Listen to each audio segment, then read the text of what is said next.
Welcome back to the neighborhood, boys and girls. Our first guest of the night is Lisandro Garcia. Lisandro, welcome to the neighborhood. Thanks for having me. You are a jack of all trades. So before we get into everything, you're a realtor with the Property Alliance. Yes. You flip some houses. Yes. You do some wholesale business. Yes. You are a partner in a restaurant. Yep. What else? A kid, father kid. You're a father? A father. Well, you're a kid too, yeah. right? You got a mom and dad and a kid of 4 kids. Nice, 4 kids. Yeah. And you're a Harvest member. Yes. Right? Joining up, networking. So let's go back a little bit. Tell me a little bit about the journey, how you got here, what your early years were like, and how you got to be the jack of all trades that you are right now. So you know my brother Wilkins. Yeah. So him and me are like since little we've been talking about entrepreneurships. I mean, we used to have, like us playing games was us owning businesses, and like that was our game. Right. And since young, we all been we just like entrepreneurships. Me, my brother, my cousins. Some of them are in the Harvest too. Yep. And we just like business, man. I was in a business in South Philadelphia. Like when I graduated high school, 2 days later, I started my own business with me and my brother in South Philadelphia. And like this was Point Breeze area. So I saw like so many people like they would buy houses and flip them, and it just got crazy, gentrified like crazy. That business was like a convenience store. Didn't go well for me. And in 2016, I sold it for a loss, but I brought the building. And just said I was gonna go all in on real estate. Okay. Yeah, and in between that, me and my brother brought a building and opened a restaurant. Okay. And it's one restaurant right now. One restaurant, looking to grow. What's the restaurant? Go ahead. You can plug it. La Cocina. Okay. You can see us on La Cocina Eats. We just launched our new website. Okay. And we on DoorDash and Grubhub, and it's all Spanish food, Puerto Rican, Dominican cuisine. Okay. And that is in Pennsauken? Pennsauken. But we deliver all over. I think we get delivery right here. Okay. Yeah. Awesome. Nice. And how and so realtor, really that's more for your business, right? You're not like really a full-time. So I'm part-time, but I mean like if I do like 14 deals, they're all like probably like 10 will be listings. Okay. So one of the things I do is one of my niches is I find deals for my brother or other investors off market. I sell it to them and then I relist them. Gotcha. So in the back end. So I get the front end and the back end. Okay. Yeah. Nice. And of all the things that you do, what's your favorite? Being a father, but all right. I think 4 kids. 4 kids, yeah. How many girls? How many boys? 1 girl, 3 boys. Oh man. Yeah, it's crazy house. I don't want to say I don't like you, but I have 7. 7? Well, I have 6 and 1 on the way. Wow. And 6 girls. Is it the new one, the boy? No, the new one's a girl. I have 1 boy. Actually, I have 3 kids, 3 stepkids, and 1 on the way again with my new wife. But there's only 1 boy. It's the Brady bunch all over. Yeah, he's 13. He's cool, but I was kind of, of course I can't lie. I was kind of wishing that it was a boy, but in reality, I love all my kids. That's funny because the last one I had, the COVID baby we call him. He was the last one, and I wanted it to be a girl. I wanted to have 2 and 2, but he ended up being a boy, and he is like a menace. Yeah. It's crazy. Yeah. I don't know. My stepson has only been living with me for 4.5 years now, so I didn't know him as a child. I never had a boy child. Yeah. I mean, I only know how to raise girls, know, so that's what I'm I preparing need some for. tips then, because my girl has the attitude. Yeah. You don't know because you have 6 of them. Yeah. So you wouldn't know what's at. Like, it's totally different. The youngest that's now, she's 6 now. She's Sophia. She has the attitude. Like she was 2.5 when she moved in, and the very first night that she was there full time, she said something, and I was like, "Hey, listen, we don't talk like that here. We're more supportive. We do this." And she, not even 3 yet. She goes, "I don't know who you think you are." I was like, oh, I turned around and I looked at my wife. I'm like, I can't even look at her because I'm laughing. I can't believe what kind of attitude she's got for a 3-year-old. She's giving me. These kids are something else now. Yeah, that's how it is. Yeah. But I think, like you said, being a father is definitely, it's not a job, but it's my favorite thing to do. Yeah, it's kind of like being my wife, who's also a realtor, Bria Montas. We just went for like 2 days to Miami for a concert. And I was like, damn, I wish my kids were here. Yeah. I know you need the break sometimes, but it's like, God, I wish I could experience this with my kids too. I'm very often finding myself when everyone's around thinking like, man, I just want to get a couple days alone with my wife, and then like 3 hours into being alone with my wife, I'm like, damn, what are the kids doing? Yeah. You know, so it's always crazy like that. You know, almost everything that I do, I like to experience with all of them. You know, Yeah, I mean, 100%. now we're big. I got a granddaughter. Granddaughter? Yeah, my oldest daughter is 29. Wow. And my youngest, well, the youngest now is 6, but we have one that's on the way in 4 months. So there's a real big age disparity between all of them. But it's awesome. Some get-togethers are wild. Yeah, we have good. And my family growing up is Irish Catholic family. My mom had 11. She was one of 11, 10 brothers and sisters. I got like 40 first cousins. We're huge, crazy family. You know what I mean? Like I love that stuff. Family is the best. Yeah. Okay, let's talk a little bit about the harvest and your personal development and stuff like that, because I always like to get people's feedback about that.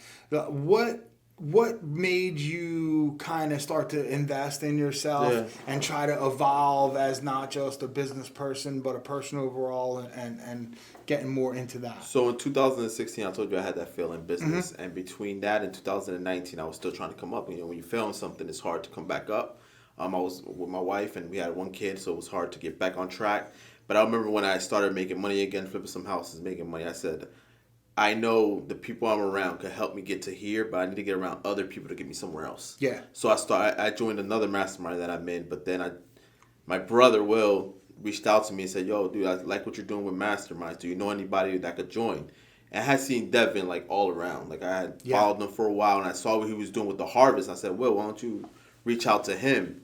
And then he got in it, and he's telling me about it. I was like, oh, I'm going to join too. Right. And then it's just been amazing, man. Personal development is everything. And your cousin is also a member Leo's in it too, yeah. Right. Pretty much like my brother too. Right.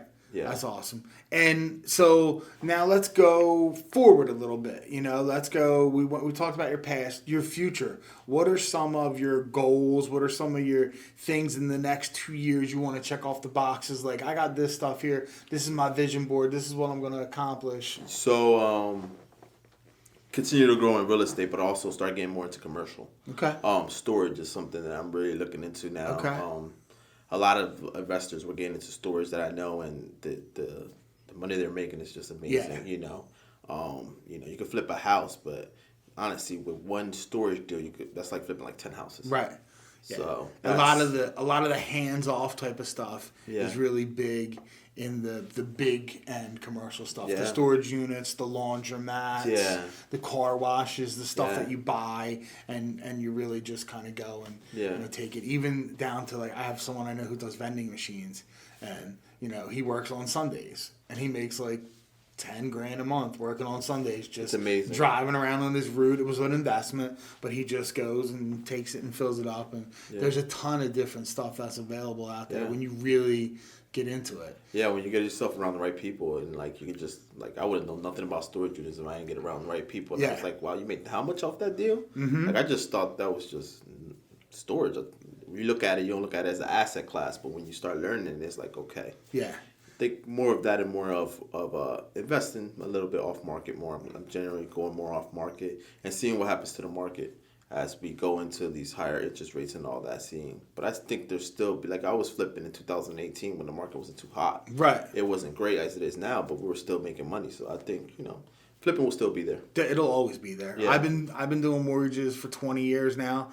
I've been doing rates that were 7.5%. I was doing rates that were 2.5%, and flippers were still making money. Yeah. If you make a good purchase, if you buy it at the right price, you're gonna make money in the end. 100%. You know what I mean? So you kind of touched on something with surrounding yourself with people, but I think that's something that people downplay all the time. Like, if you're the smartest person in the room, you need to go to another room. 100%. You know what I mean? And I think a lot of times, that was my big thing anyway. Like you said, you had a business. I had a restaurant when I was 17 years old. I had another restaurant when I was 18. I had another restaurant when I was 21.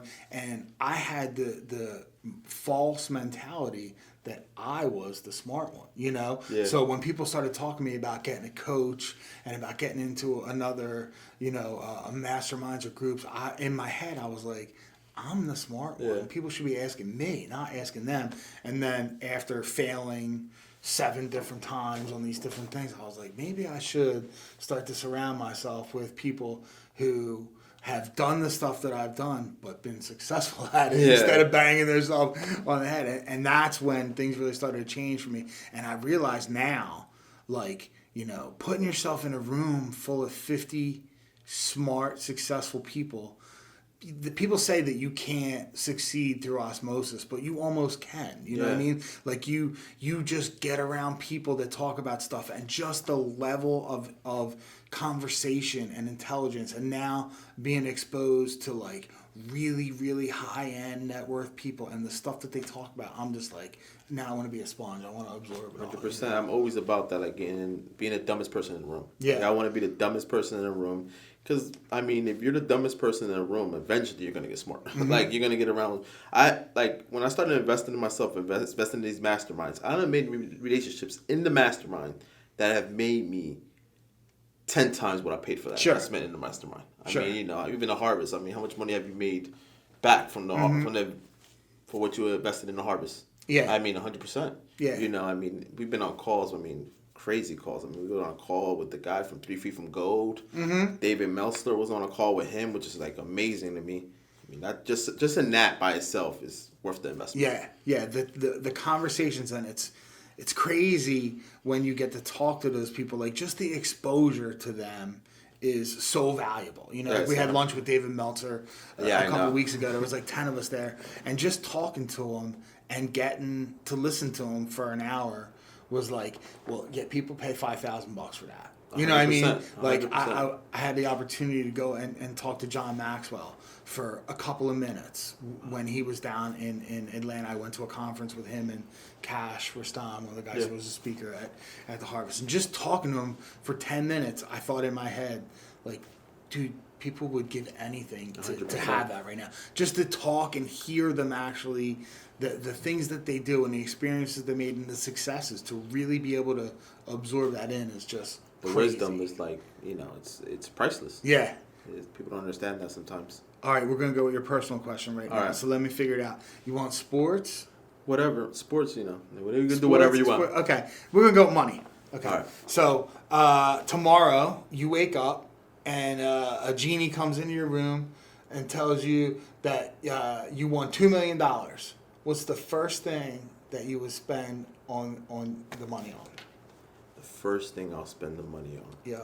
I retire my parents. You retire your parents? First thing I'll do. All right. Before anything else. Nice. And a second thing I'll do, I don't know, I'll probably take a vacation with my kid. We just came from vacation, but... vacations never hurt. You know I'll probably take my whole family, Will and everybody on vacation. I know Will's going to ask me how much you giving me right away. like 2 seconds, like as soon as he finds out, yo, dude, how much are you giving me? Right. What's my cut? Yeah. But it's great that you that was your answer. You know what I mean? Because a lot of people think differently, and it's cool that's your natural instinct. You know what I mean? Like, what's one of the coolest things? Story real quick. You can tell me about your parents. Like, that's a quick answer. So they must have had a huge impact on you. Yeah, I mean, so this summer I was actually in Dominican Republic. I'm Dominican. For the first time in over 14 years, I was on vacation with last year we were on vacation, but in Dominican Republic, first time in 14 years with them, and they, dude, I mean, it's like something like that was so valuable to me. I mean, that's like making $1 million to me. Being on vacation with them, being in my father's mother's house with my grandmother there, and him being with his grandkids. You just saw the joy in his face. Yeah. You saw that it was like priceless to him. And they live there full time? No, they live here. Oh, okay. They live here. I'm first generation immigrant from them. You know what I'm saying? So nice. Yeah. Nice. Awesome. All right. Thank you so much for coming in. Man. We'll be right back with the next guest on Mr. Mortgage's Neighborhood. All right.